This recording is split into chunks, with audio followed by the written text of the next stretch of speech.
ఆంధ్రప్రదేశ్లో రాజకీయ చర్చలన్నీ అటు అమరావతి ఇటు మావిగన్న అనే అంశం చుట్టూ సాగుతున్నాయి. ఇదంతా రచ్చ నడుస్తుండగానే సందట్లో సడేమియాలా చంద్రబాబు సర్కారు జనం నెత్తిన భారీగా భారం మోపేస్తోంది. ప్రజలకు పెద్ద మొత్తంలో వడ్డింపులకు సిద్ధమైపోయింది. ఏకంగా ఒకేసారి 400 కోట్ల రూపాయల అదనపు పన్నులు పెంచుతోంది. ఇది పట్టణ ప్రాంతాల్లో నివసిస్తున్న ప్రజల ఆస్తి పన్నుల మీద చంద్రబాబు సర్కారు ఈ కొత్త ఆర్థిక సంవత్సరం తొలి నెలలోనే ఇస్తున్న కానుకగా భావించాల్సి ఉంటుంది. ఆస్తి పన్నుల్లో ఒక్కసారిగా చంద్రబాబు సర్కారు 15 నుంచి 30% వరకు పెంపుదల చేస్తూ నోటీసులు ఇచ్చేస్తుంది. దీంతో ఒక్కసారిగా పెరిగినటువంటి ఆస్తి పన్నుల భారంతో పట్టణ ప్రాంత ప్రజలు వెలవెల్లాడాల్సి వస్తుంది. పట్టణాల్లో మౌలిక సదుపాయాలు లేక అనేక మంది తీవ్రంగా సతమతమవుతున్నారు. అన్ని పట్టణాల్లో కూడా దోమల బెడద వంటివి పెరిగిపోయి డ్రైనేజ్ నిర్వహణ సరిగా లేక అస్తవ్యస్త పరిస్థితులతో అల్లాడిపోతున్నారు. అనారోగ్య సమస్యలతో సతమతమవుతున్నారు. ఆ సమస్యలు పరిష్కరించాల్సిన ప్రభుత్వానికి అక్కడ ఏమాత్రం చిత్తశుద్ధి లేకపోగా ప్రజల మీద పన్నుల భారం మోపడానికి మాత్రం అత్యంత ఉత్సాహాన్ని ప్రదర్శిస్తున్నట్టు చెప్పాల్సి ఉంటుంది.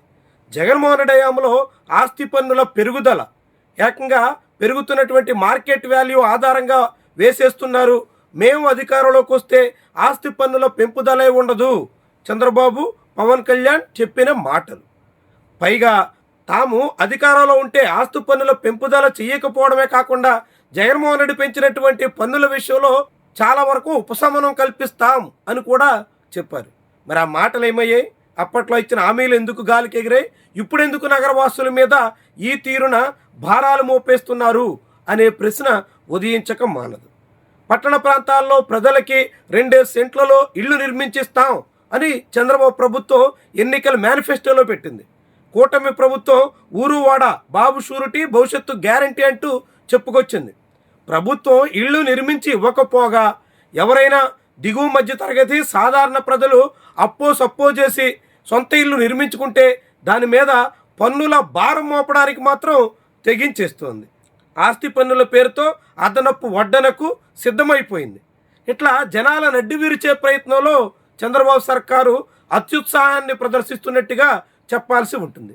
సరిగ్గా ఇదే సమయంలో ప్రజల నుంచి పన్నులు వసూలు చేస్తున్నప్పటికీ లైబ్రరీ సెస్ సకాలంలో జమ చేయకుండా రాష్ట్ర వ్యాప్తంగా పనిచేస్తున్నటువంటి గ్రంథాలయ సంస్థ ఉద్యోగుల్ని 4 నెలలుగా వేధిస్తోంది.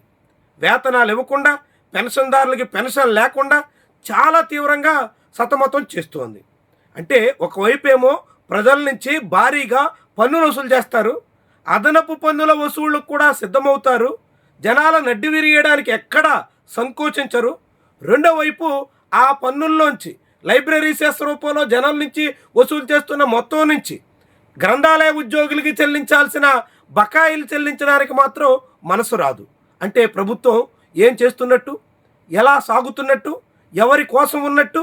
అంటే జనాల నుంచి పన్నులు వసూలు చేయడమే తప్ప ఆ వసూలు చేసిన పన్నుల్లో సిబ్బందికి వేతనాలు ఇవ్వాలి, పెన్షనర్లకి కనీస పెన్షన్ మొత్తమైనా చెల్లించాలి అనే దానికి కూడా మనసు రావడం లేదంటే ఈ ప్రభుత్వానికి మానవత్వం ఏమైనా మిగిలిందా అనే సందేహం కూడా కలగక మానదు.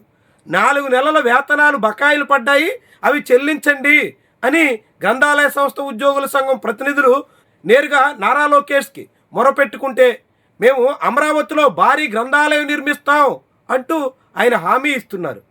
ఉన్న వాటికి దిక్కు లేదు మహాప్రభు అంటే మీరు ఉండండి, భారీ గ్రంథాలయాన్ని మేము అమరావతిలో నిర్మిస్తాం, అప్పటి వరకు వెయిట్ చేయండి అని చెప్పడం అంటే ఏం చిత్తశుద్ధి ఉన్నట్టు సర్కార్కి? గ్రంథాలయ సంస్థ ఉద్యోగులకి 4 నెలల పెండింగ్ వేతనాలుంటే చెల్లించడానికి కూడా మనసు రానటువంటి ప్రభుత్వం ఏం చేస్తున్నట్టు? ఎమ్మెల్యేలకి ఎంపీలకి వాళ్ళ వేతనాలు బకాయిలుంటే ఇదే తీరున సాగుతారా?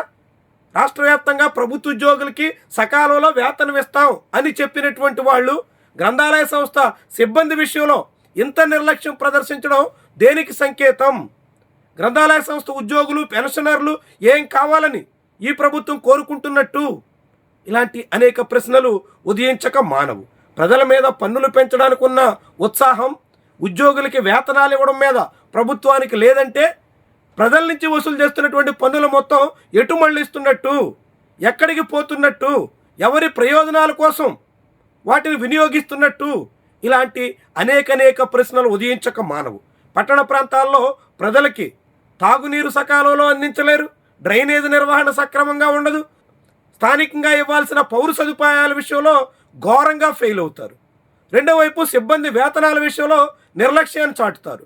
పన్నుల పెంపుదల విషయంలో మాత్రం ఎక్కడా లేనంత ఉత్సాహాన్ని సర్కారు వారు ప్రదర్శిస్తున్నారు. ఇదెంత విడ్డూరంగా ఉందో, ఎంతగా జనాల విషయంలో నడ్డి విరచడానికి ఆతృత ప్రదర్శిస్తున్నట్టుగా మనం భావించాలో ఆలోచించండి.